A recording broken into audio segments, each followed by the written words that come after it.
السلام عليكم. معكم باشمهندسة أسماء ماسكة فيلة دكتور أمجد. كنت عايزة أشكر أستاذ خالد على مادة الكوارتز. صراحة أول حاجة عايزة أشكره على المواعيد. بصراحة تعاقدت معاه في يومين وسلمني في نفس الميعاد، ما تأخرش.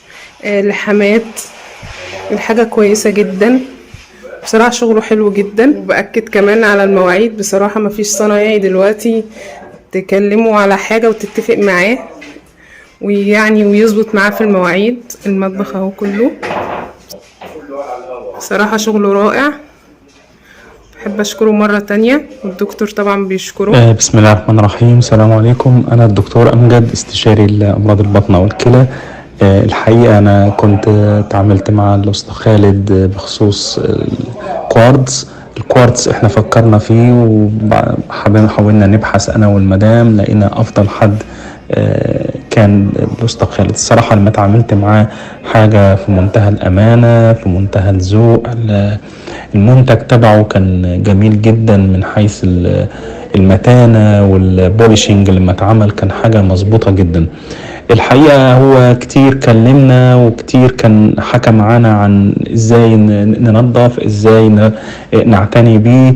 كل المعلومات قالها لنا الصراحة وفرة جدا. في الاتفاق بقى قبل كده كان حريص جدا في مواعيده، وحاجة في منتهى الانضباط الصراحة في التسليم، في الفينش.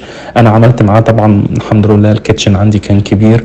عملت معاه الكيتشن وعملت معاه كمان الحاجات اللي كانت في التويلت. الصراحة جميل، ألوان مبهرة جدا. عملت اللون الرصاصي، عملت اللون الجري يعني، عملت اللون كمان الأزرق في الحمامات. دقة متناهية جدا في الشغل، حرصه الدائم على كل معلومة، على كل تفصيلة، على كل شيء. في الآخر خالص الصراحة المنتج زي ما انتم شايفينه كده خرج حاجة رائعة جدا، شكل جميل شيك جدا، متانة صلابة، مفيش أي فواصل باينة، مفيش أي لحم، مفيش أي لحام باين. بوليشنج ممتاز. فالحقيقة يعني أنا بنصح بشدة بالأسطى خالد لأي حد بيفكر يعمل الكوارتز في المطبخ بتاعه. شكرا جزيلا. بشكر ذوق حضرتك يا دكتور جدا، وده واجب علينا، وربنا يجعلنا دايما عند حسن ظن العملاء بتوعنا. والسلام عليكم ورحمة الله وبركاته.